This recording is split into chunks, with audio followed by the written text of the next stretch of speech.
Yasodanandana Brajajana Ranjana Yasodanan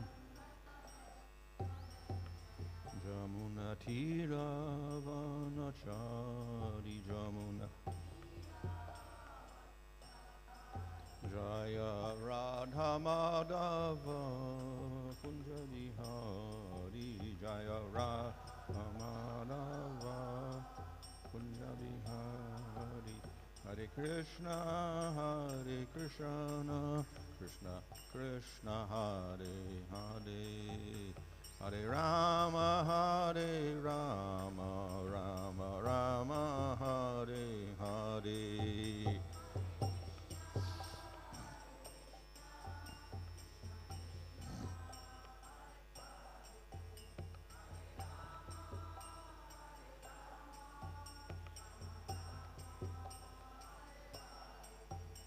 Jaya Prabhupada, Prabhupada, Prabhupada, Jaya Prabhupada, Jaya.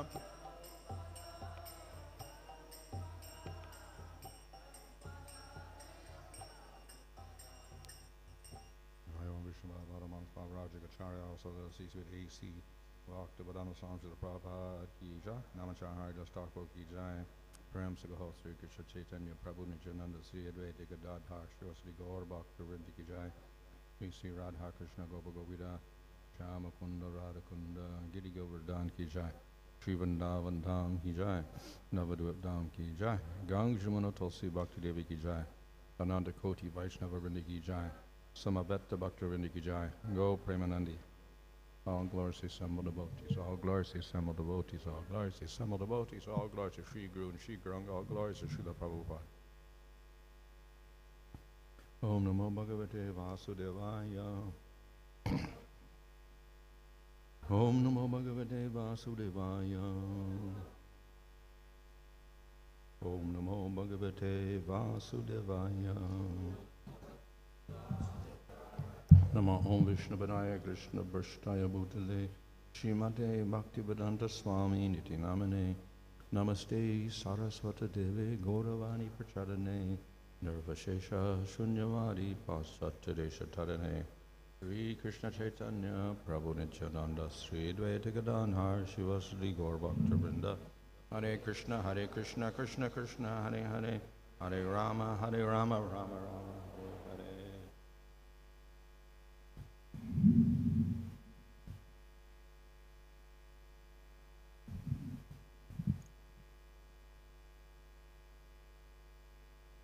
'Reading from Srimad Bhagavatam, Canto 11, Chapter 28, Verse 36, ātmānam ātma-sammoho. Yad vikalpas tu kevale ātman rite svam ātmānam avalambo na yasya hi.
Etāvān, whatever, ātma, of the self, sammohaḥ, delusion, yet, which, vikalpa, idea of duality, two, but, kevale, in the unique, ātman, in the self, rite, without, svam, that very, ātmānam, self, avalambaḥ, basis, na, there is not, yasya, of which, he, indeed.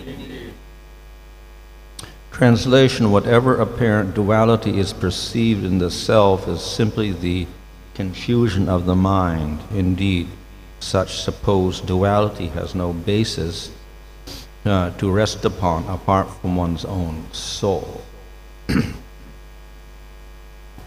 Purport: as explained in verse 33 of this chapter, the eternal self is neither assumed nor lost, since every living entity is an eternal reality. And the word vikalpa, or duality, here refers to the mistaken idea that the spirit soul is partly composed of matter in the form of the gross body or subtle mind. It is thus that foolish person consider the material mind, body or mind, to be an intrinsic or fundamental component of the self. In fact, the living entity is pure spirit without any tinge of matter. Consequently, the false ego, which is generated by the false identification with matter, is a mistaken identity imposed upon the pure self, spirit soul. The sense of ego, or I am, in other words, the sense of one's individual identity, comes from the spirit soul because there is no possible basis for such self-awareness. By studying one's false sense of ego, one can analytically understand that there is a pure ego which is expressed by the words ahaṁ, brahmāsmi, I am pure spirit soul. One can easily understand in a similar way that there is a supreme spirit soul, the personality of Godhead, who is the omniscient controller of everything. Such understanding in Kṛṣṇa consciousness constitutes perfect knowledge as described here by the Lord. Translation: whatever apparent duality is perceived in the self is simply the confusion of the mind. Indeed, such supposed duality has no basis to rest upon apart from one's own soul. So this verse is speaking of the bewilderment caused by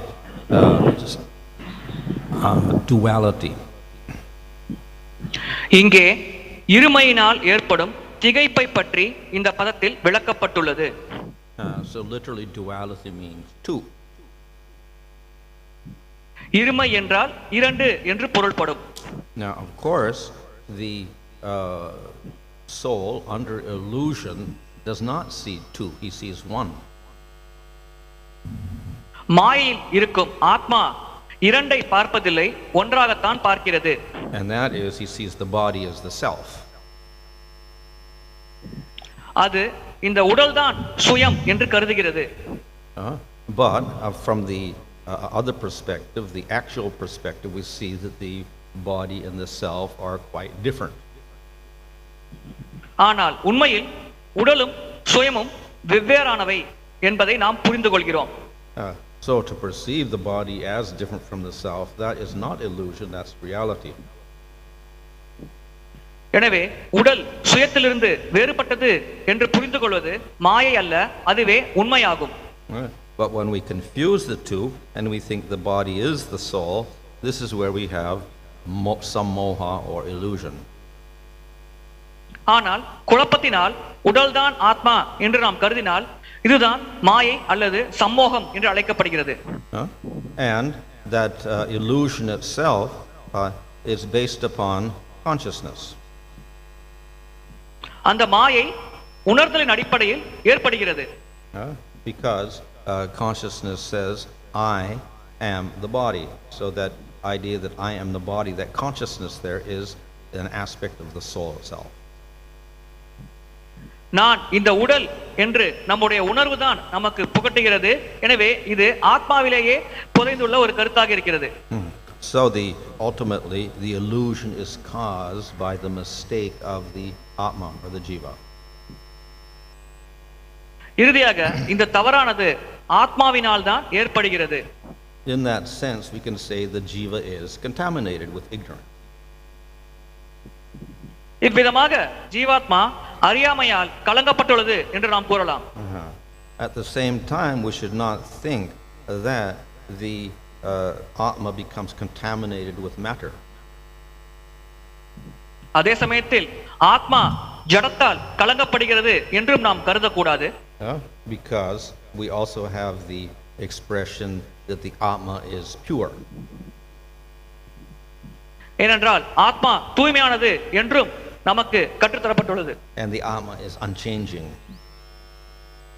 ஆத்மா மாற்றமடையாதது. Ātma is fixed.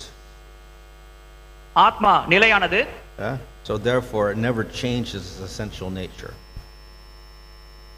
அதனுடைய இயல்பை அந்த ஆத்மா எப்பொழுதும் மாற்றிக்கொள்வதில்லை. So it doesn't really mix with matter, and matter doesn't become part of the jiva at all. எப்பொழுதுமே ஆத்மா ஜடத்தோடு கலப்பதில்லை. ஜடம் எப்பொழுதும் ஜீவாத்மாவின் பகுதியாக ஆவதில்லை. In that sense, the soul is eternally pure. இந்த வழியில் ஆத்மா நித்தியமாக தூய்மையாக இருக்கிறது. But we see that the jivas become subject to ignorance, and then they get covered with the gross and subtle bodies. ஆனால் ஜீவாத்மா அறியாமைக்கு உட்படுத்தப்படுகிறது. அந்த ஜீவாத்மா ஸ்தூல மற்றும் சூட்சம சரீரத்தால் கவரப்படுகிறது. So in that sense, we do see there is a combination of the jiva with matter. எனவே இவ்விதமாக ஜீவாத்மாவும் ஜடமும் கலப்பதை நாம் உணர்கிறோம். In that sense, we can say, yes, there is some impurity imposed upon the ātma. இவ்விதமாக சில வகையான கலங்கங்கள் ஆத்மாவின் மேல் செலுத்தப்படுகிறது என்று நாம் கூறலாம். Nevertheless, we see it is a covering. இருப்பினும் அது ஒரு திரைதான் என்பதை நாம் காண்கிறோம். Which we can say is, we call that upadi. இதை நாம் உபாதி என்று அழைக்கிறோம். So it's not actually the ātma, but there's some other factor coming in which covers or distorts the ātma. இது ஆத்மா மட்டுமல்ல, அதை தாண்டி சில காரணிகள் உள்ளே வந்து ஆத்மாவை மறைக்கிறது. So the jiva, in a sense, combines with the gross and subtle bodies via the consciousness, that is the ahaṁkara. ஜீவாத்மா அகங்காரம் மூலமாகத்தான் ஸ்தூல மற்றும் சூட்சம சரீரங்களோடு கலக்கிறது. So the ahaṁkara itself is matter, but because of the consciousness, the sense of I exists. So that comes from the soul. அகங்காரம் ஜடத்தின் அங்கமாகும். ஆனால் உணர்வின் காரணமாகவே ஆத்மாவில் நான் என்ற ஒரு எண்ணம் வருகிறது. இது ஆத்மாவிலிருந்து எழுகிறது. But the idea I am the body, that is due to the ahaṁkara. நான் இந்த உடல் என்று நினைப்பது அகங்காரத்தினால் ஏற்படும் நினைவாகும். So it is the consciousness filtered through the ahaṁkara which gives rise to identity with our body.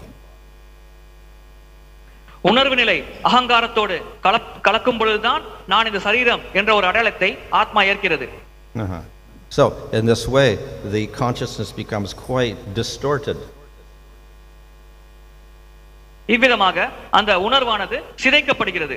And everything in this world is affected by that ignorance due to the ahaṁkara. இந்த அகங்காரத்தினால் ஏற்படும் அறியாமை காரணமாகவே இந்த உலகத்தில் இருக்கும் அனைத்தும் பாதிக்கப்படுகிறது.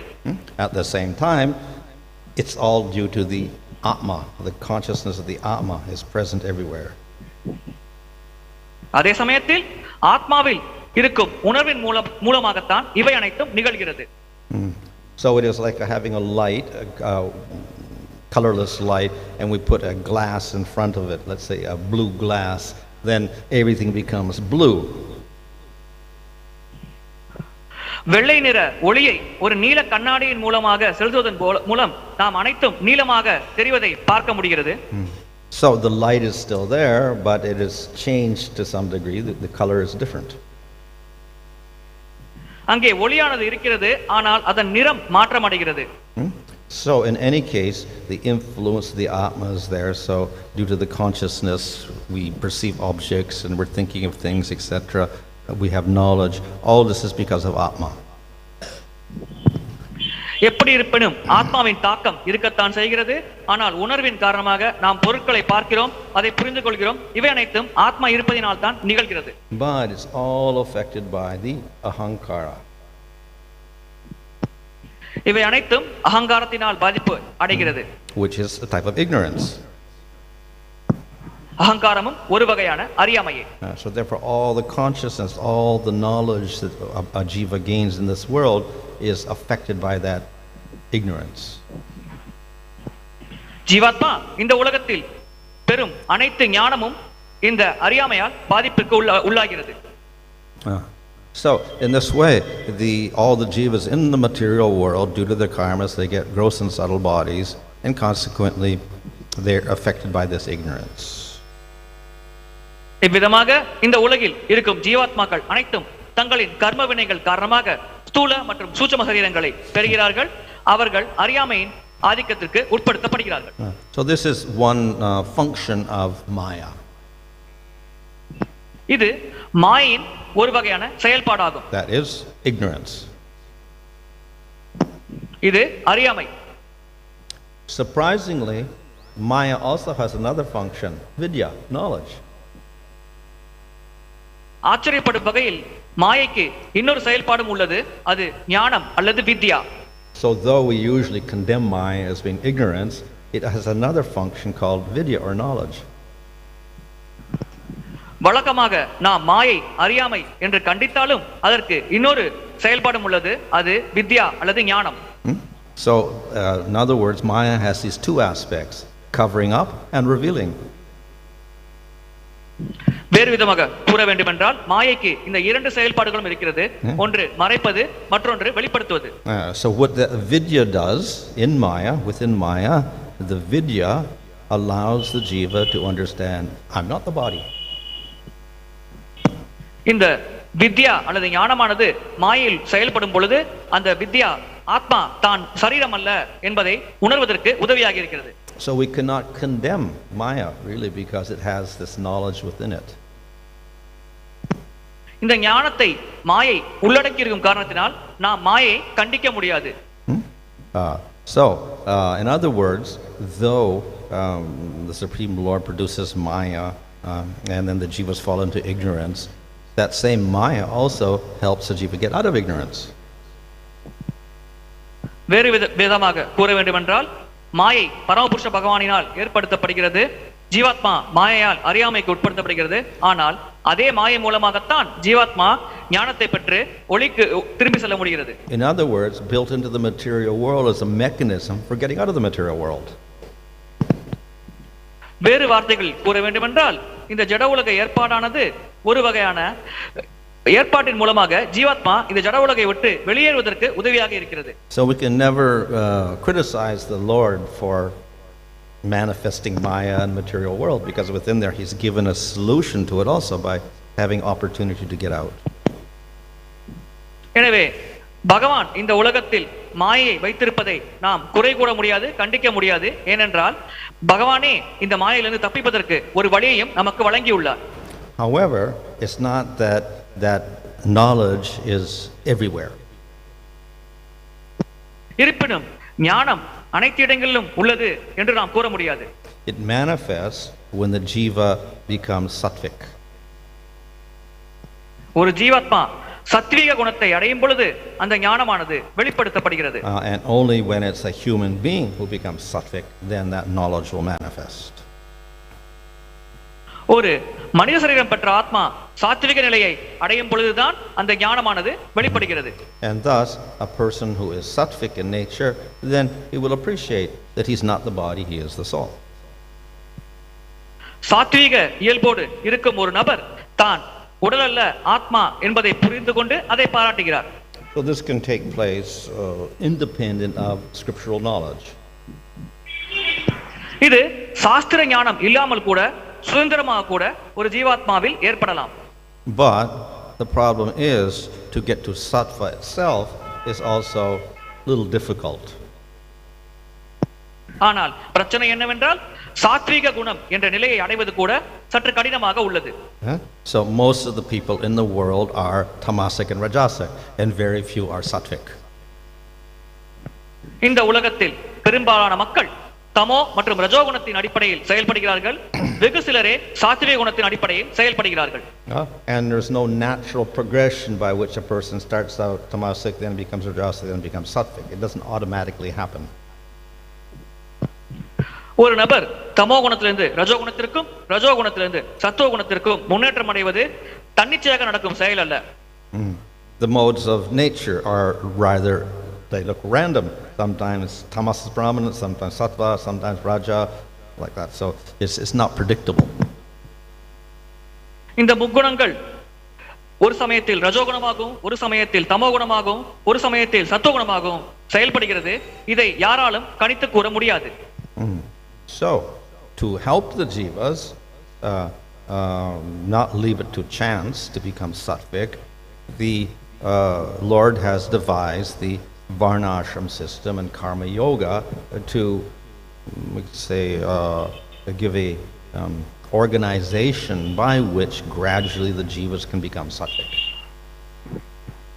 எனவே தற்செயலாக ஒரு ஜீவாத்மா சாத்விக குணத்தை அடையும் ஒரு வாய்ப்பை விளக்குவதற்காகவே பகவான் நமக்கு சாஸ்திரங்களை வழங்கியுள்ளார். அதன் மூலமாக படிப்படியாக ஜீவாத்மாக்கள் சாத்விக குணம் என்ற நிலையை அடைய முடியும். And he does that by giving rules to people to follow. மக்களுக்கு விதிகளை வழங்குவதன் மூலமாக பகவான் இதை செயல்படுத்துகிறார். So the tamogun people follow their rules properly, gradually they get purified and they get to rajas. தமோகுணத்தில் உள்ள மக்கள் அவர்களுக்கென விதிக்கப்பட்ட விதிகளை கடைபிடிக்கும் பொழுது படிப்படியாக அவர்கள் தூய்மை அடைகிறார்கள். அதன் மூலம் அவர்கள் ரஜோகுணத்திற்கு உயர்வு பெறுகிறார்கள்.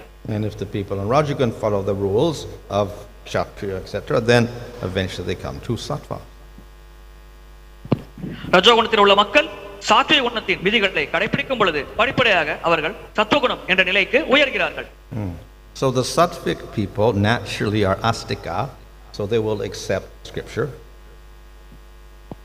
சாத்விக குணத்தில் இருக்கும் மக்கள் ஆஸ்திகர்களாக இருக்கிறார்கள். எனவே அவர்கள் சாஸ்திரத்தை ஏற்பார்கள். So not only the sattva will reveal ātma, etc., but they have the advantage of scripture to make things a lot quicker. சத்துவகுணத்தின் மூலமாக நான் ஆத்மா என்று ஒரு கருத்தை புரிந்து கொள்வதோடு மட்டுமல்லாமல் சாஸ்திரத்தை படித்துக்கொண்டு முன்னேற்றம் அடைவதற்கும் அவர்களுக்கு வாய்ப்பானது வழங்கப்படுகிறது. So through a person in sattva following the scriptures, then he can become fixed in the understanding he's not the body, he is ātma. சத்துவகுணத்தில் இருக்கும் ஒரு நபர் சாஸ்திரங்களை பின்பற்றும் பொழுது அவர் தான் உடல் அல்ல ஆத்மா என்ற கருத்தை ஆழமாக புரிந்து கொண்டு அதில் நிலை பெறுகிறார். And the scriptures provide a system for making that knowledge steady. That is jnana yoga. சாஸ்திரத்தில் ஞான யோகம் என்ற ஒரு வழிமுறை வழங்கப்பட்டுள்ளது. இதன் மூலமாக ஒருவர் அந்த ஞானத்தில் நிலையாக நிலைத்து இருக்க முடியும். And that is the subject of this chapter.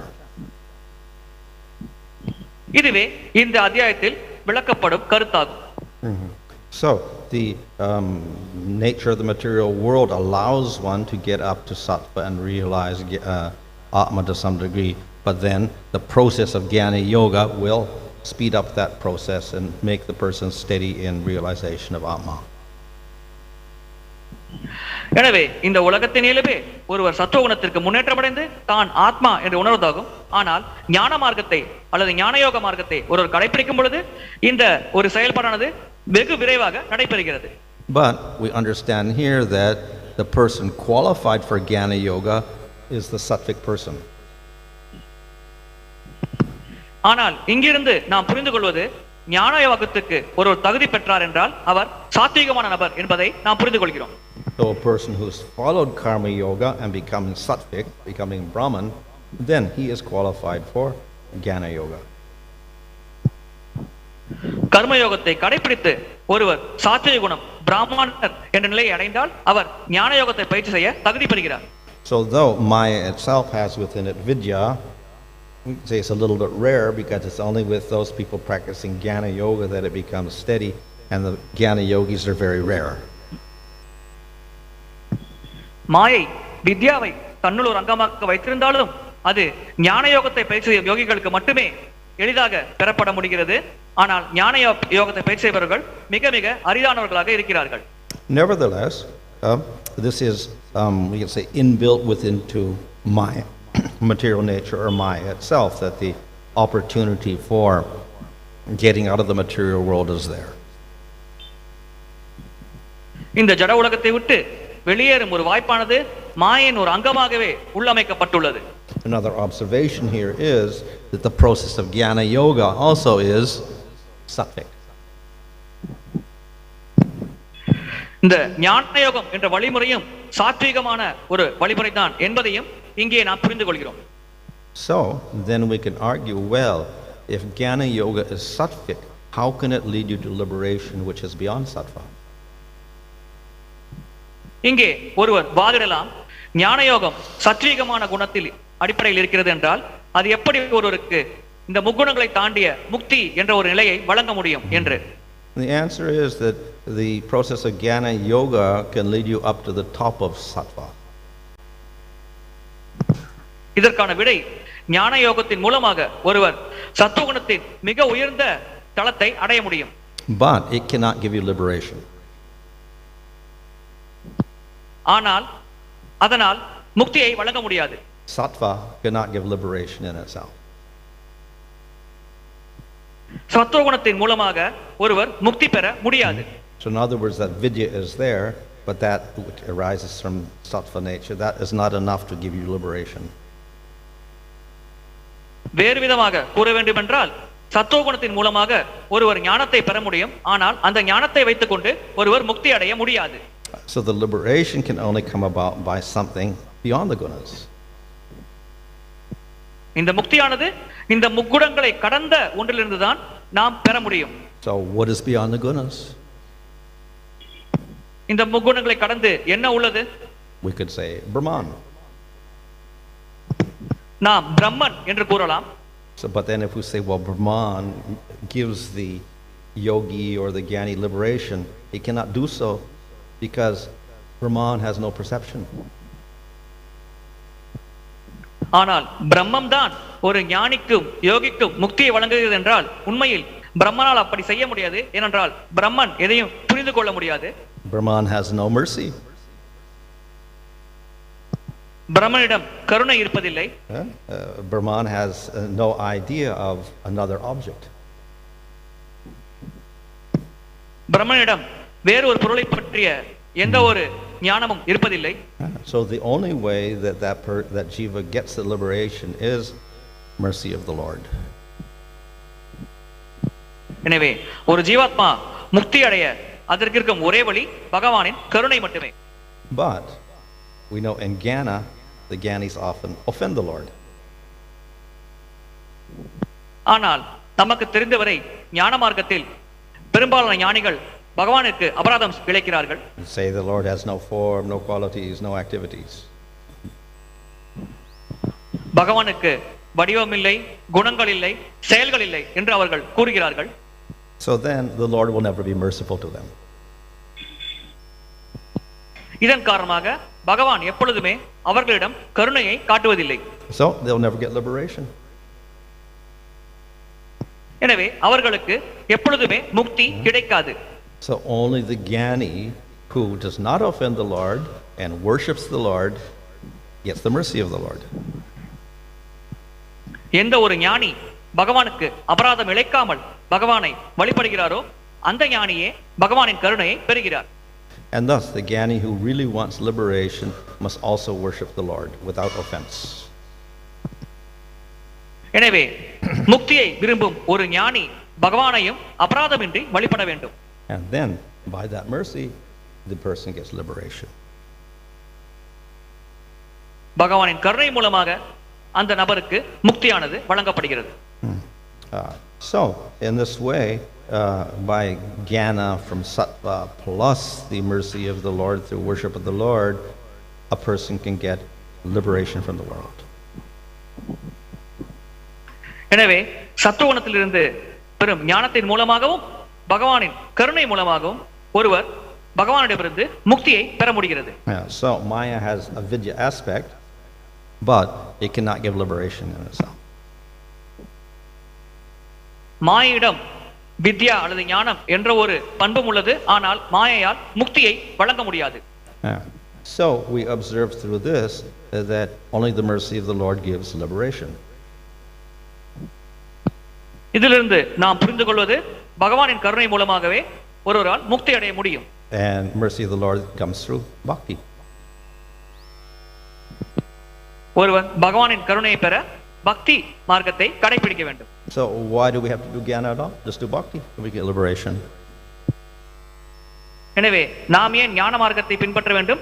பக்தி செய்தாலே போதும், நமக்கு முக்தியானது எளிதாக கிடைக்கும்.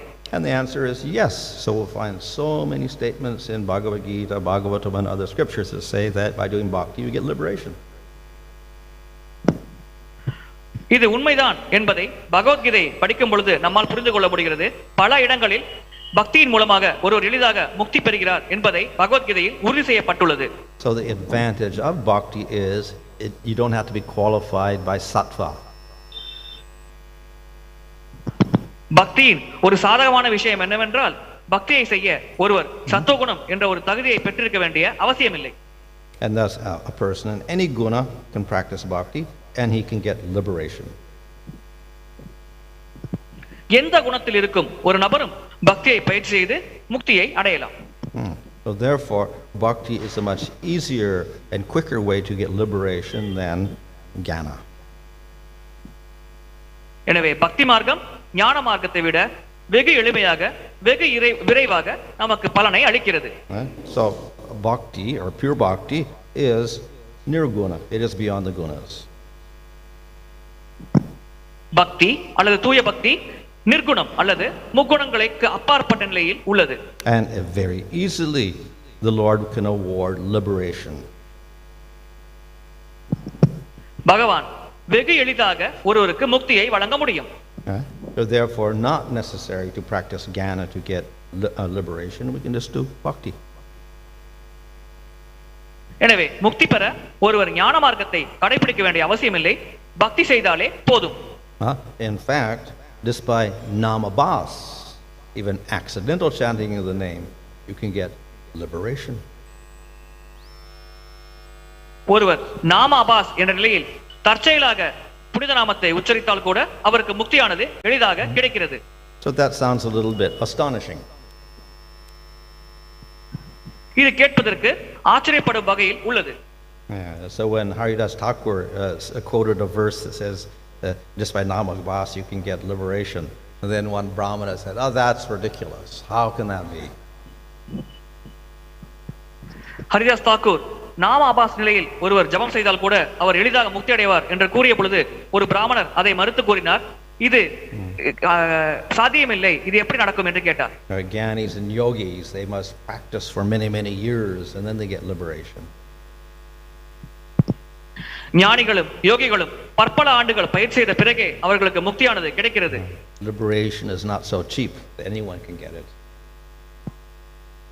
முக்தி என்பது ஒரு மலிவான விஷயம் அல்ல, யார் வேண்டுமானாலும் அதை பெற முடியும் என்று நாம் நினைக்க கூடாது. So then he was offending Haridas Thakur. Says, if the statement is true, let my nose fall off. இதன் பிறகு அந்த பிராமணர் ஹரிதாஸ் தாக்கூருக்கு ஒரு அபராதம் இழைத்தார். இந்த நீங்கள் கூறுவது உண்மையா இருந்தால் என்னுடைய மூக்கு அறுபடட்டும் என்று கூறினார். Then a few days later he got leprosy and his nose fell off. சில நாட்களுக்கு பிறகு அந்த பிராமணருக்கு தொற்று நோய் ஏற்பட்டது. அதன் பிறகு அவருடைய மூக்கு அறுபட்டு கீழே விழுந்தது. So yes, even accidental chanting of the name can give liberation. That is the power of bhakti. தற்செயலாக நாம ஜபத்தில் ஒரு ஈடுபட்டால் கூட அவருக்கு முக்தியானது எளிதாக கிடைக்கிறது. இதுவே பக்தியின் சக்தியாகும். But that is not the goal of the devotee. ஆனால் பக்தர்களின் இலக்கு அதுவல்ல. In fact, the devotees reject liberation.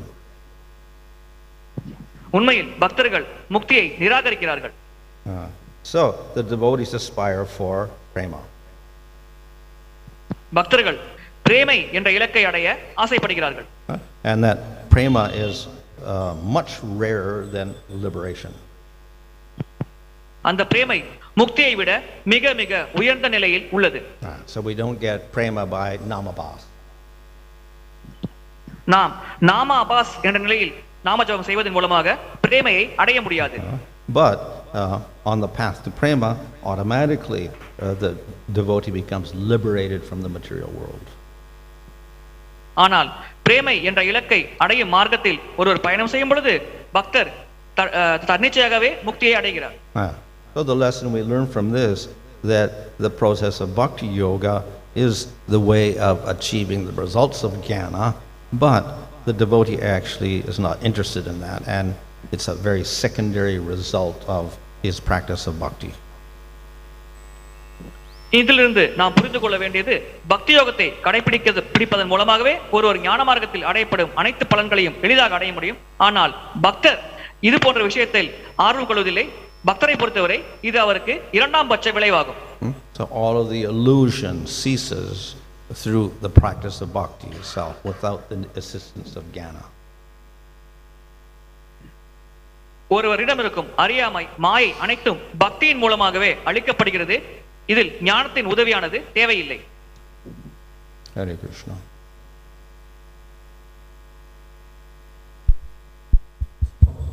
So see, Maharaj, soul is pure, okay, but how soul is getting contamination? Is it because of the association with the gunas or because of the choice? ஆத்மா தூய்மையானது, ஆனால் அது எவ்வாறு களங்கமடைகிறது? குணத்தின் கலவையினாலயா அல்லது தேர்வினாலா? Ultimately, it is the desire of the jiva. இறுதியாக அது ஜீவாத்மாவின் ஆசையை பொறுத்தே அமைகிறது. Where does the desire come from? இந்த ஆசை எங்கிருந்து வருகிறது? Well, the jiva by nature is conscious. A conscious entity has his own will, has his own independence, has his own desires by nature. ஜீவாத்மாவின் இயல்பே உணர்வோடு இருப்பது.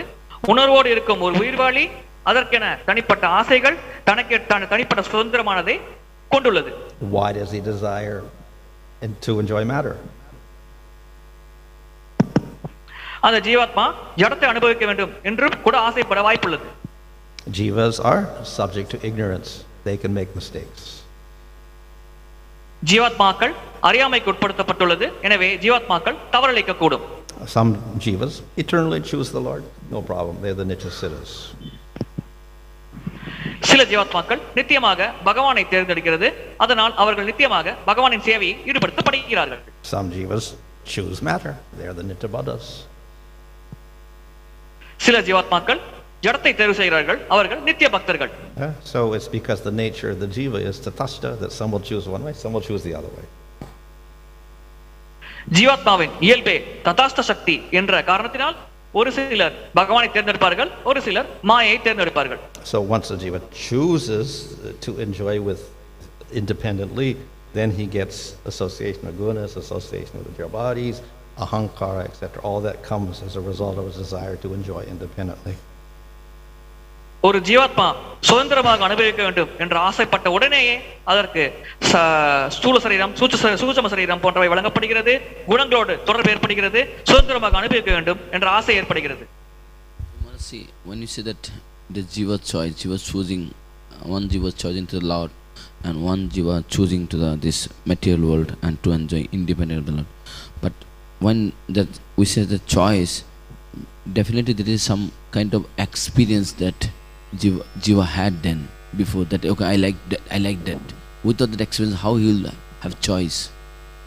Well, when we talk about choice, சில ஜீவாத்மாக்கள் பகவானை தேர்வு செய்கிறது. சில ஜீவாத்மாக்கள் ஜட உலகை தேர்வு செய்கிறது. இங்கே தேர்வு என்று நாம் கூறும் பொழுது அந்த ஜீவாத்மா தனக்கு முன்னால் ஏற்பட்ட அனுபவத்தை வைத்துக் கொண்டுதானே தேர்வு செய்கிறது. அந்த அனுபவத்தை நாம் எப்படி புரிந்து கொள்வது? we cannot talk about a first choice because the jivas are eternal. முதல் ஒரு ஜீவாத்மா செய்த தேர்வை பற்றி நம்மால் பேச முடியாது. ஏனென்றால் ஜீவாத்மாக்கள் நித்தியமானவை. But we can talk about a continuous choice. தொடர்ச்சியாக ஜீவாத்மாக்கள் செய்யும் தேர்வை பற்றி நம்மால் பேச முடியும். So in every day of Brahma, of every single universe in the past, whatever, jiva had choice. And as I mentioned previously, avatars are there, scripture is there, manus are there, devotees are there, avatars come, etc., etc. So you have choices throughout the day of Brahma. But many things we don't want. பிரம்மதேவரின் ஒவ்வொரு நாளிலும் ஒவ்வொரு பிரபஞ்சத்திலும் ஜீவாத்மாவிற்கு தேர்வு செய்யும் வாய்ப்பானது வழங்கப்படுகிறது. சாஸ்திரங்கள் உள்ளது, அவதாரங்கள் வருகிறது, மனுக்கள் வருகிறார்கள். எனவே ஜீவாத்மாக்கள் தேர்வு செய்ய பல சந்தர்ப்பங்கள் வழங்கப்படுகிறது. ஆனால் ஒவ்வொரு சந்தர்ப்பத்திலும் ஜீவாத்மா இதெல்லாம் எனக்கு வேண்டாம் என்று ஜட உலகையே தேர்வு செய்கிறது. So to help them get out of ignorance, then the manus establish varnashram system, karma yoga, so that gradually they can come up to sattva and realize, oh, I'm not the body, I'm the soul. At least that far they can go. எனவே அறியாமையிலிருந்து ஜீவாத்மாவை காப்பதற்காகவே மனுக்கள் வர்ணாசிரம தர்ம முறை, கர்மயோகம் போன்றவற்றை ஸ்தாபிக்கிறார்கள். இதன் மூலம் ஜீவாத்மாக்கள் படிப்படியாக தான் இந்த உடல் அல்ல ஆத்மா என்று புரிந்து கொண்டு பகவானுக்கு சேவை செய்ய உதவியாக இருக்கிறது. And the devotees are there to preach bhakti at all times. பக்தர்கள் பக்தியை பற்றி பிரச்சாரம் எப்பொழுதும் செய்து கொண்டிருக்கிறார்கள். So if the jiva keeps refusing, what can be done? ஆனால் தொடர்ச்சியாக இவை அனைத்தையும் ஜீவாத்மா நிராகரித்துக் கொண்டே இருந்தால் நம்மால் என்ன செய்ய முடியும்? Use this nitya, baddha, nitya, mukta. Because of this first time that we cannot understand. What? That no, first that experience, because of this we use the nitya, is eternally liberated, eternally this conditioned. Yeah. Because of this. Yeah. Though the word nitya baddha is a little misleading because nitya means in the past and in the future, but it doesn't mean that necessarily. In the past, but not the future, possible. நித்திய பத்தா, நித்திய சித்தா என்றால் நித்தியமான பக்தர்கள், நித்தியமான சித்தர்கள், முக்தியடைந்த ஆத்மாக்கள் என்று குறிப்பிடப்படுகிறதே. இதை புரிந்து கொள்ள சற்று கடினமாகிறதே என்ற கேள்வி. அதற்கு மகராஜர் என்பதில் நித்தியமான பக்தர்கள் என்றால் அவர்கள் கடந்த காலத்தில் பக்தர்களாக இருக்கலாம், தற்காலத்திலும் இருக்கலாம், ஆனால் வருங்காலத்தில் கண்டிப்பாக பக்தர்களாக இருக்க வேண்டும் என்ற அவசியம் இல்லை. So in, I think, Paramatma Sandarbha, Jiva Goswami does not use the word nitya baddha because that would imply that eternally in the future also. பரமர்ப்ப சந்தர்ப்பாவில் ஜீவ கோஸ்வாமி நித்திய பக்தா என்ற வார்த்தையை பயன்படுத்துவதில்லை. ஏனென்றால் அதன் பொருள் வருங்காலத்திலும் ஜீவாத்மா பக்தர்களாகவே இருக்கும் என்பதாகும். Because of the word nitya siddha, that it means in the past and in the future. So if we were nitya baddha, then it would imply in the past and the future also. So it's not a proper term in one sense. So he doesn't use that term. நித்திய சித்தா என்றால் கடந்த காலத்திலும் வருங்காலத்திலும் அவர் முக்தியடைந்த நிலையில் இருக்கிறார் என்று பொருள். ஆனால் நித்திய பக்தா என்றால் கடந்த காலத்திலும் தற்காலத்திலும் அவர் பந்தப்பட்டிருக்கிறார், ஆனால் வருங்காலத்தில் பந்தப்பட்டிருக்கிறார் என்ற பொருளை நாம் ஏற்க முடியாது. We can say anadi baddha. அனாதி பத்தா என்று கூறலாம். Regarding another question, like Manasi, you can hear this story that even the Namavasa also can give liberation. So we see that devotees are chanting Hare Krishna Mahantra maybe 20 or 30 years. Can you also say that they are above liberation? Haridas Thakur கதையிலிருந்து நாமாபாஸ் நிலையில் ஹரிதாஸ் தாக்கூர் கதையிலிருந்து நாமாபாஸ் நிலையில் ஜாபம் செய்தால் கூட ஒருவருக்கு முக்தியானது வழங்கப்படும் என்று புரிந்து கொள்கிறோம். சில பக்தர்கள் தொடர்ச்சியாக 20 ஆண்டுகள் 30 ஆண்டுகளாக ஜபத்தில் ஈடுபடுகிறார்கள். எனவே அவர்களுக்கும் வெகு எளிதாக முக்தி கிடைக்கும் என்று நாம் கருதலாமா? So can you say that they are above liberation? Devotees. Yeah. So the karmas is not such a difficult thing to destroy. கர்ம வினையை அழிப்பது வெகு கடினமான ஒரு விஷயம் அல்ல. For instance, Ajamil got rid of his karmas past, present, future simply by saying, I name my son Narayana. அஜமிலர் தன்னுடைய மகனுக்கு நாராயணர் என்ற பெயரை வைப்பதன் மூலமாகவே அதை அழைப்பதன் மூலமாகவே தன்னுடைய கடந்த கால நிகழ்கால எதிர்கால கர்ம வினையிலிருந்து விடுதலை அடைந்தார். So he was liberated in the sense that Yamadutas couldn't give him any karma. அவரிடம் யமதூதர்கள் எந்த விதமான கர்மத்திற்கான தண்டனையும் வழங்க முடியவில்லை. அந்த வகையில் அவர் முக்தி பெற்றவராக இருந்தார். But that effect was there because he had not committed any aparadhas. ஆனால் இந்த ஒரு பலனானது அவருக்கு ஏன் கிடைத்தது என்றால் அவர் அபராதங்களின்றி நாம ஜபத்தில் ஈடுபட்டார். So if there are some aparadhas from past life or whatever, then the effect is not so immediate. நம்முடைய கடந்த கால வாழ்விலோ அல்லது தற்காலத்திலோ சில அபராதங்கள் இருந்தால் இந்த பலனானது நமக்கு உடனடியாக கிடைக்காது. But even if all the karmas are destroyed, as in the case of Ajamil, he'll continue to live with his material body and he will continue to experience different distresses and whatever like a normal person. அஜமிலன் உதாரணத்தில் விளக்கப்பட்டுள்ளது போல நம்முடைய கர்ம வினைகள் அனைத்தும் அழிக்கப்பட்டால் கூட நாம் தொடர்ச்சியாக இந்த ஜட உலகில் ஜட சரீரத்தோடு தான் வாழ்கிறோம். சாதாரண மனிதர் சந்திக்கும் அனைத்தையும் நாமும் சந்திக்கிறோம். So even if a person has destroyed all of his karmas and Yamaraj cannot touch him, still he will have a body and he will go through certain effects, which is like a pattern of karma. எனவே ஒரு நபரின் கர்மவினை முற்றிலுமாக அழிக்கப்பட்டு யமராஜரால் அவரை தீண்டக்கூட முடியாது என்ற ஒரு நிலையை அவர் அடைந்தாலும் அவர் தொடர்ச்சியாக வாழ்ந்து கொண்டிருப்பார். ஒரு குறிப்பிட்ட கர்மவினை வழிமுறையை அவர் படைப்பிடிப்பார். See, like to practice jnana, it is compulsory that one has to come to sattva-guna. So without sattva-guna one cannot practice jnana. So but if someone in rajo-tama-guna wants to practice jnana, someone other, but so it is not possible for him. சத்துவகுணத்தில் இருக்கும் ஒருவர் தான் ஞான மார்க்கத்தை பின்பற்ற முடியும் என்று குறிப்பிடப்பட்டுள்ளது. எனவே ரஜோகுணம் மற்றும் தமோகுணத்தில் இருப்பவர்கள் ஞான மார்க்கத்தை கடைபிடிக்க வேண்டும் என்று ஆசைப்பட்டால் அது அவர்களுக்கு சாத்தியமில்லை என்று நாம் புரிந்து கொள்ளலாமா? Well, part of the practice of jnana is to study Brahma Sutras and Upanishads. Brahmasutra மற்றும் உபனிஷதங்களை படிப்பது ஞான மார்க்கத்தின் ஒரு பகுதியாக கருதப்படுகிறது. And the Sudras are not allowed to study the Vedas. அந்த சூத்திரங்கள் வேதங்களிலிருந்து சாரமாக வழங்கப்படுகிறது. The Vaishyas and Kshatriyas could study the Vedas, but generally they're not very studious. They don't like studying. க்ஷத்ரியர்களும் வைஷ்யர்களும் வேதங்களை படிக்கும் வாய்ப்பை பெற்றிருக்கிறார்கள், ஆனால் பொதுவாக அவர்கள் அதில் மிகுந்த ஆர்வம் காட்டுவதில்லை. So their nature is not to sit down and study Vedanta Sutra for 10 hours a day. ஒரு நாளில் 10 மணி நேரம் அமர்ந்து வேதாந்த சூத்திரம் படிக்கும் இயல்பை அவர்கள் பெற்றிருப்பதில்லை.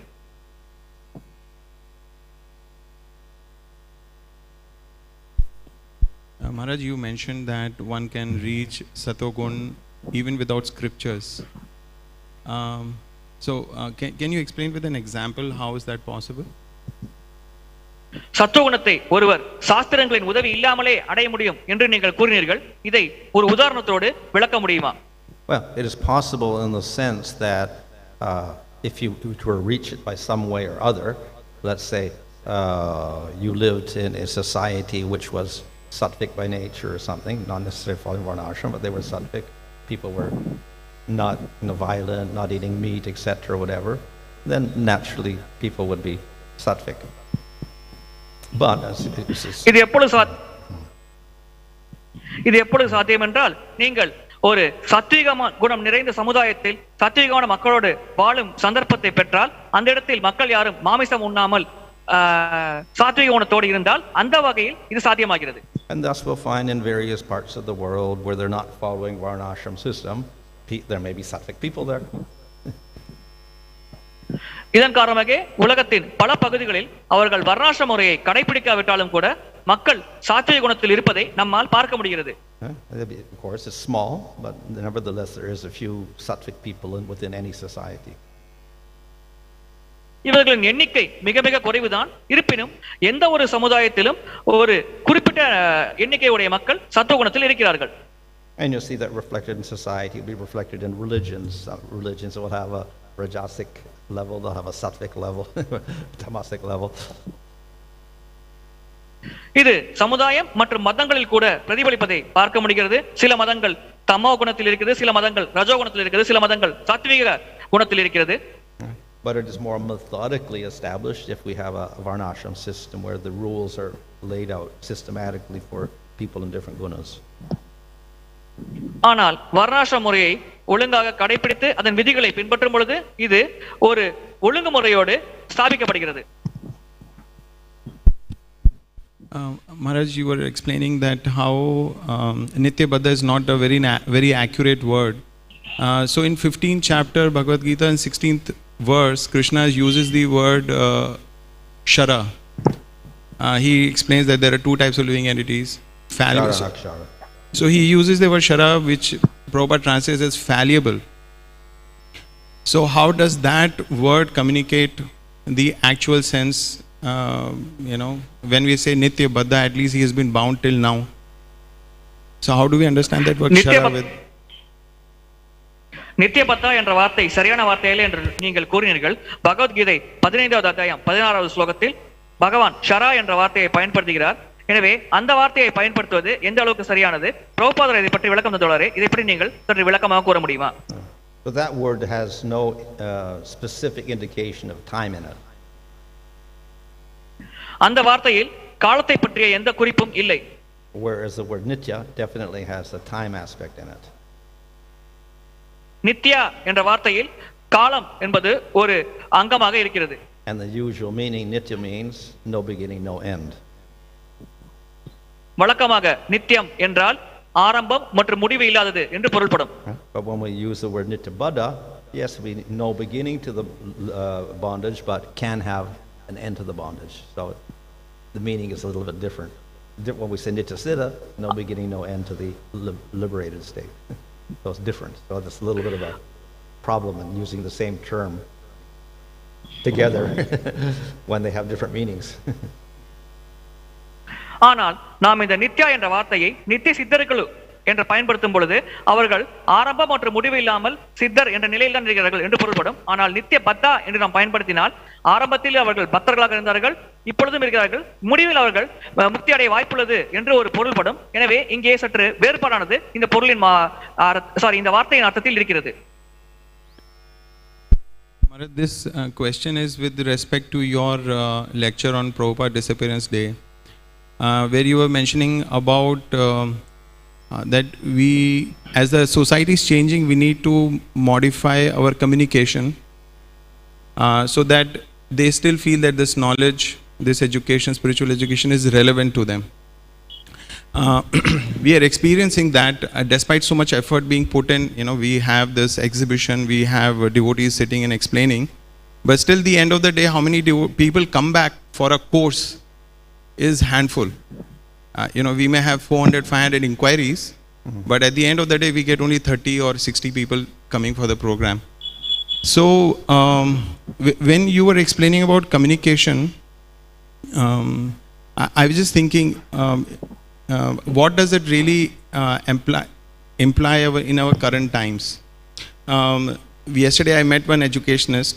So she was saying that the situation has changed dramatically over last 5 years or 10 years, where the whole education system is moving more towards skill-based, occupation-based, getting them ready to do a job. So she was saying that, if you say that if Bhagavad Gita can help them earn money, or Bhagavad Gita can help them get a good job, then definitely there are people who will be very interested in it. But otherwise, as such, spiritual life or, it helps them build values and all, nobody is interested, especially the younger generation. So, my question is, one second. So my question is, how would that communication, our fundamentals remain the same, but how that communication would fit? What kind of communication can fit for this kind of an audience to attract this? நம்முடைய ஞானத்தை மக்களுக்கு வழங்கும் முறையில் காலத்துக்கு ஏற்றாற்போல் மாற்றத்தோடு நாம் செயல்பட வேண்டும் என்று நீங்கள் கூறினீர்கள். நவீன நாகரிக கல்வியில் கூட கல்வியானது காலத்துக்கு ஏற்றாற்போல் மாற்றத்தை கொண்டு வந்துள்ளது. உதாரணத்திற்கு தற்காலத்தில் உடனடியாக வேலை கிடைக்கும் வழியில் கல்வியானது கற்பிக்கப்படுகிறது. எனவே நம்முடைய சாஸ்திர ஞானத்தை எந்த வழியில் மக்களுக்கு நாம் வழங்க வேண்டும், அதன் மூலம் அதிகமான மக்கள் இந்த ஞானத்தை பற்றி பயன்பெற முடியும். So I also mentioned that we have certain principles we cannot change. சில கோட்பாடுகளை நம்மால் மாற்ற முடியாது. So because people are more interested in money and whatever, then we cannot make the movement a money movement, for instance. மக்கள் அதிகமாக பணம் சம்பாதிக்க வேண்டும் என்ற ஒரு எண்ணத்தோடு இருந்தால் நாம் இந்த இயக்கத்தை பணம் சம்பாதிக்கும் இயக்கமாக மாற்ற முடியாது. Or as Prabhupada often say, it's not just for opening hospitals and schools. அடிக்கடி பிரபுபாதர் கூறுவார், மருத்துவமனைகளை திறப்பது, பள்ளிகளை திறப்பது போன்ற செயல்களுக்காக இந்த இயக்கம் இல்லை என்று. So definitely you can get a lot of support for feeding people, for education, for schools, for hospitals, etc. You can get a lot of support for that. இலவச கல்வி, இலவச மருத்துவமனை, இலவசமாக உணவு வழங்குவது போன்றவற்றிற்கு நமக்கு ஆதரவு அதிகமாக கிடைக்கும். But in doing so, if you start changing your goals, then you have a problem. இவ்விதமாக செயல்படும் பொழுது நம்முடைய இலக்கை நாம் மாற்றிக்கொண்டால் நாம் பிரச்சனையை சந்திக்க வேண்டியுள்ளது. Nevertheless, we do have to attract people somehow, so we can use initial things, just like some people come because of suffering, some people come because they want money, some people come they're inquisitive, so we can use different means to attract people. இருப்பினும் நாம் மக்களை ஈர்க்கத்தான் வேண்டும். எனவே மக்களில் சிலர் தங்கள் துக்கத்தை போக்கிக் கொள்வதற்காக வருகிறார்கள், சிலர் பணத்தை சம்பாதிக்க வேண்டும் என்ற ஆசையோடு வருகிறார்கள். இவ்வாறு பல வழிகளில் மக்கள் இஸ்கான் இயக்கத்தை நோக்கி ஈர்க்கப்படுகிறார்கள். But then eventually we do have to reveal that all this is useless. இருப்பினும் இறுதியாக இவை அனைத்தும் பயனற்றது என்பதையும் நாம் அவர்களுக்கு வெளிப்படுத்த வேண்டும். Now definitely not all people are going to be interested in spiritual life in any yuga even. நிச்சயமாக எந்த யுகத்திலும் அனைத்து மக்களும் ஆன்மீக வாழ்க்கையில் ஆர்வமுடையவர்களாக இருப்பதில்லை. And therefore we do have karma yoga and jnana yoga, ashtanga yoga as alternatives for the majority of the population. எனவேதான் கர்மயோகம், ஞான யோகம், அஷ்டாங்க யோகம் போன்ற மாற்று வழிகளை பெரும்பாலான மக்களுக்காக நாம் வழங்கியுள்ளோம். But they're not practical in Kali Yuga. ஆனால் கலியுகத்தில் இவை நடைமுறையில் பயிற்சி செய்வது மிக மிக கடினம். So we can somehow adapt the bhakti yoga so that people in all interests of the karma yoga, jnana yoga, whatever level they're at, they can all participate. எனவே பக்தி யோகத்தை ஒரு ஏற்புடைய வழியில் நாம் வழங்கினால் அதன் மூலம் இந்த கர்மயோகம், ஞான யோகத்தில் ஆர்வமுடைய மக்கள் அனைவரும் பக்தி யோகத்தில் ஈர்க்கப்பட வேண்டும் என்பதே நமது குறிக்கோள். So if we want to get more people, yes, we can preach many different things to people with some bhakti yoga in it. But if we want to get the real people practicing, then we have to present the pure thing also. So we may present different things to different people. நாம் நிறைய மக்கள் இந்த பக்தி யோகத்தை ஏற்க வேண்டும் என்று ஆசைப்பட்டால் இந்த பக்தி யோகத்தில் வேறு பல விஷயங்களும் கலந்து கற்பிக்கப்படலாம். அதன் மூலம் நிறைய மக்கள் தங்களுடைய ஆர்வத்துக்கு ஏற்ற போல் இந்த பக்தி யோக முறையை கடைபிடிப்பார்கள். ஆனால் நமக்கு தூய பக்தர்கள் மற்றும் நேர்மையான பக்தர்கள் மட்டுமே வேண்டும் என்று ஆசைப்பட்டால் நாம் இதில் எந்த கலப்படமும் செய்யாமல் நம்ம ஆசிரியர்கள் குறிப்பிட்ட வழியில் அதே கற்பிக்க வேண்டும். So we have a little problem in ISKCON, like in the Constitution, and defining who is a member. ISKCON அமைப்பில் நமக்கு ஒரு சில பிரச்சனையும் உள்ளது. திட்டமிடும் பொழுது யார் இந்த உறுப்பினர் என்பதில் நமக்கு சில கருத்து வேறுபாடு ஏற்படலாம். So if we want to get real narrow, then we say one who's taken initiation, one who's done this, all the rules, they're the members. உதாரணத்திற்கு நாம் கூறலாம், தீட்சை எடுத்த மக்கள், பயிற்சியை மிக சிரத்தையாக செய்யும் மக்கள், அவர்களே உண்மையான உறுப்பினர்கள் என்றும் கூட நாம் கூறலாம். But if we want to take a broad base, as they do in many religions of the world, then we say anyone who say I accept Kṛṣṇa and I accept ISKCON, then they're a member. பரந்த கண்ணோட்டத்தில் நாம் பார்க்க வேண்டும் என்றால் நாம் கூறலாம், யார் ஒருவர் நான் கிருஷ்ணரை ஏற்கிறேன், அவரை எஜமானனாக ஏற்கிறேன் என்று கூறினாலும் அவரும் இஸ்கான் அமைப்பின் அங்க உறுப்பினர் என்றும் நாம் கூறலாம். They may have various impure reasons for accepting Kṛṣṇa or accepting ISKCON or whatever, but we accept them because they're at least worshiping Kṛṣṇa. அவர்கள் கிருஷ்ணரையும் இஸ்கானையும் ஏற்பதற்கு பல களங்கமான காரணங்கள் இருக்கலாம். இருப்பினும் நாம் அவர்களை இஸ்கான் மற்றும் இஸ்கான் அமைப்பின் உறுப்பினராக ஏற்கிறோம். ஏனென்றால் அவர்கள் குறைந்தபட்சம் கிருஷ்ணரை ஏற்கிறார்கள். So therefore, when we talk about preaching, then we can see that there are certain goals for certain levels. For the broadest base, then it has to be, the preaching has to be very broad and general, and for those who are more particular, then we are very precise in the philosophy. எனவே பிரச்சாரமானது ஒரு பக்தரின் நிலைக்கு ஏற்ற போல் வழங்கப்பட வேண்டும். அடிப்படையான நிலையில் பிரச்சாரம் செய்யும் பொழுது பொதுவாக நாம் மிக எளிமையான கோட்பாடுகளை கற்பிக்கிறோம். ஆனால் அந்த பக்தரின் நிலைக்கேற்ப அந்த கோட்பாடுகள் மற்றும் பிரச்சாரம் கற்பிக்கும் முறையானது மாற்றமடைந்து கொண்டே இருக்கிறது. And the thing about bhakti is nothing is ever lost. So the people that are on the lower edges or the broadest base, there's nothing wrong because at least they're getting some exposure, and maybe next life or next lifetime they become more committed. பக்தியை பொறுத்தவரை ஒருவருக்கு நஷ்டம் என்பது ஏற்படாது. எனவே ஒருவர் பக்தியின் ஆரம்ப நிலையில் இருந்தால் கூட அவர் அடுத்தடுத்த பிரிவுகளில் அவருடைய நிலையில் முன்னேற்றம் அடைந்து பக்தியில் இலக்கை அடைய முடியும் என்று நாம் கருதுகிறோம். So maybe on the lowest level, if they chant Hare Krishna once a year and they take prasadam once a year, that's the goal of their life. That once a year they can do that. Well, okay, fine, that's good for them.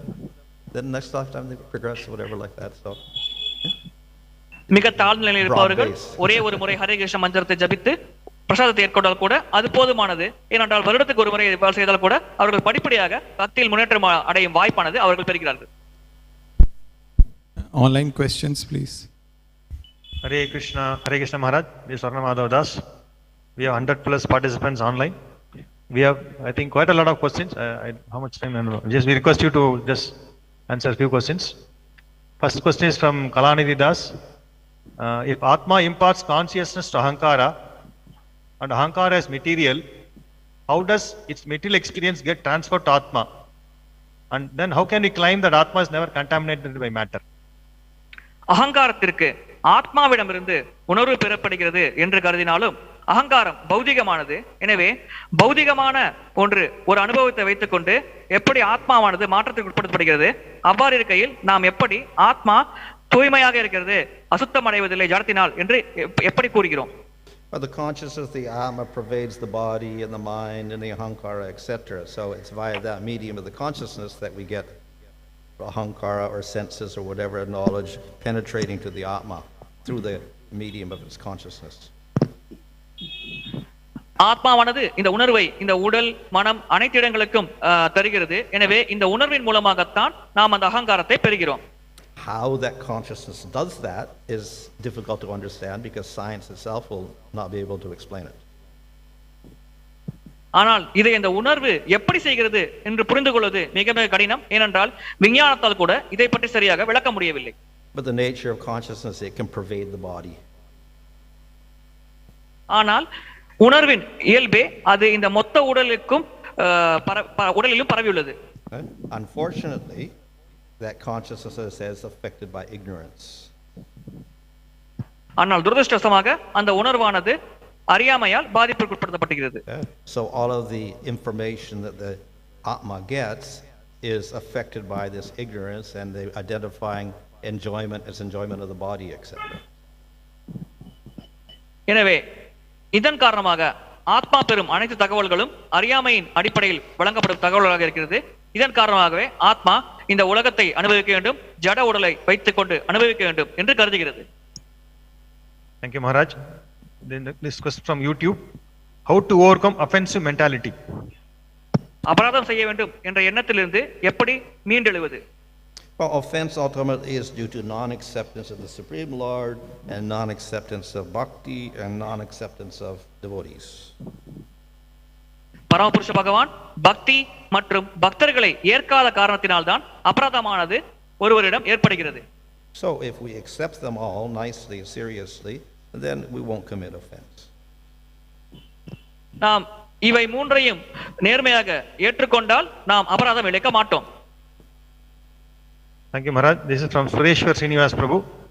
When a jnani falls down from his position due to offense to understand the Lord, can we say this is also mercy of the Lord to correct the jiva? ஒரு ஞானியானவர் அபராதம் இழைக்கும் காரணத்தினால் தன்னுடைய நிலையிலிருந்து வீழ்ச்சி அடைந்தால் அது பகவானை புரிந்து கொள்வதற்காக பகவான் வழங்கும் கருணை என்று கூறலாமா?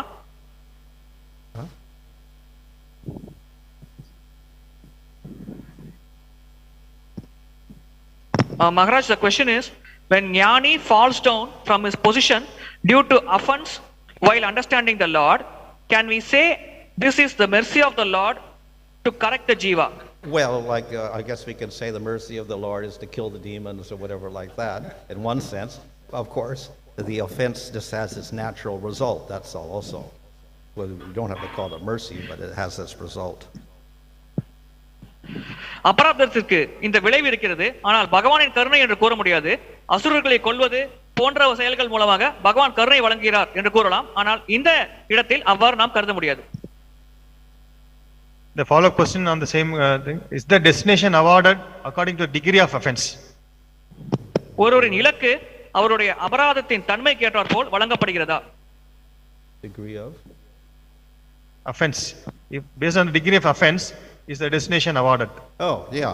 If you get less serious offense, maybe there's just a little bit of slowdown in the bhakti or whatever. If it's a great offense, then the bhakti can be completely destroyed. நாம் சிறிய அபராதம் செய்தால் பக்தியில் நாம் தற்காலிகமான பின்னடைவை அடைகிறோம் அல்லது முன்னேற்றம் அடைவது தாமதமாக ஏற்படுகிறது. ஆனால் பெரிய அபராதங்களை இழைத்தால் நம் பக்தியை அழிந்து விடுகிறது. Thank you, Maharaj. This is from Srinivas Nitai Prabhu. Maya functions through two potencies, that is the Prekshatmika Shakti and Avaratmika Shakti. The question is, what is the potency of Maya that reveals knowledge known as. மாயை இரண்டு வகைகளில் செயல்படுகிறது. ஒன்று பிரக்ஷேபாத்மிகா சக்தி, மற்றொன்று அவராணாத்மிகா சக்தி.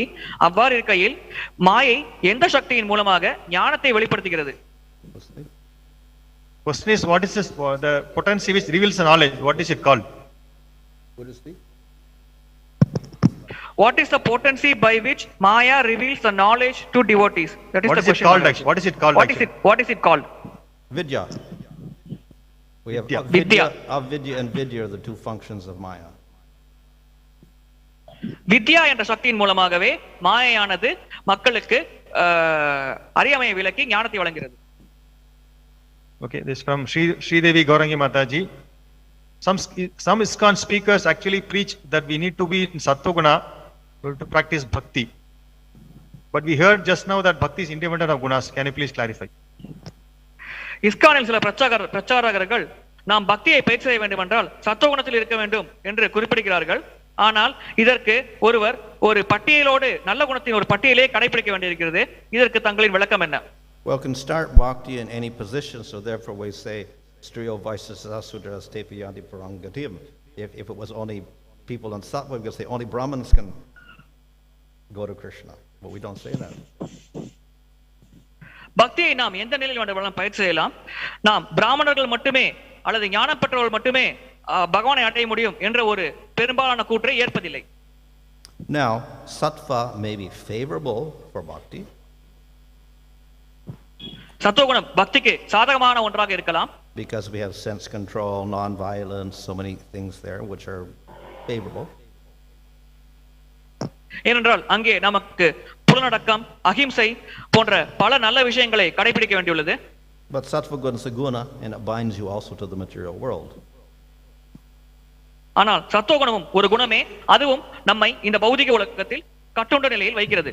And also can give rise to impersonal jnana. அதே சத்துவகுணத்திலிருந்து ஒருவர் அரூபரமனை பற்றிய ஞானத்தை அடையும் நிலையையும் அடையலாம். So our goal is not to become fixed in sattva, because then we may become an impersonalist instead of a devotee. நம்முடைய இலக்கு சத்துவகுணத்தில் நிலை பெறுவதல்ல. ஏனென்றால் நாம் அந்த நிலையிலிருந்து அரூபரமத்தை கடைபிடிக்கும் ஞானி என்ற நிலையை அடையலாம். நம்முடைய இலக்கு பக்தராக ஆவதுதான். So in Nectar Devotion, Rupa Goswami says there in the first section there that cultivating good qualities, which will also be sattvic qualities, is not an anga of bhakti. இதன் காரணமாகவே ரூப கோஸ்வாமி அவர்கள் பக்தி ரசாமத சிந்துவில் குறிப்பிடுகிறார்கள், நல்ல குணங்களை வளர்த்துக் கொள்வது பக்தியின் ஒரு அங்கம் அல்ல என்று. Thank you, Maharaj. Swarnamada Prabhu. Last question. Last question. Last question. Yeah, sorry. This is from Renuka Mataji. Please explain the difference of doing bhakti in Sattva-guna and doing pure bhakti. சத்துவகுணத்தில் செய்யும் பக்திக்கும் தூய பக்திக்கும் உள்ள வேறுபாட்டை சற்று விளக்கமாக கூறவும். Sattvic bhakti, yeah? Pure bhakti. Oh, yeah. So sattva gun bhakti is described by Kapila Deva in the 3rd canto. சத்துவகுண பக்தியை பற்றி கபில தேவர் 3வது ஸ்கந்தத்தில் விளக்குகிறார். Yeah. So it may have this mixture of sattva gun qualities, including impersonal mixture, like jnana misra bhakti in it. அந்த பக்தி கலப்பட பக்தியாக இருக்கலாம். சத்துவ குணங்கள் கலந்து ஞான மிக்ஸ்ட பக்தியை ஒருவர் கடைபிடிக்கலாம். Whereas the rajagun bhakti may desire to go to svargaloka or something like that. ரஜோகுண பக்தியை கடைபிடிக்கும் பொழுது ஒருவர் சொர்க்கலோகத்தை அடைய ஆசைப்படலாம். So nirguna bhakti or pure bhakti has a desire only to please the Supreme Lord. நிர்குண பக்தி அல்லது தூய பக்தியில் ஒருவர் பெற்றிருக்கும் ஒரே ஆசை பகவானிற்கு சேவை செய்ய வேண்டும் என்பதுதான். So no desire for liberation, no desire for svargaloka. அந்த நிலையில் ஒருவருக்கு முக்தி அடைய வேண்டும் என்றோ சொர்க்கலோகத்தை அடைய வேண்டும் என்றோ ஆசை இருப்பதில்லை. Thank you, Maharaj. No more questions. Thank you so much. Hare Krishna.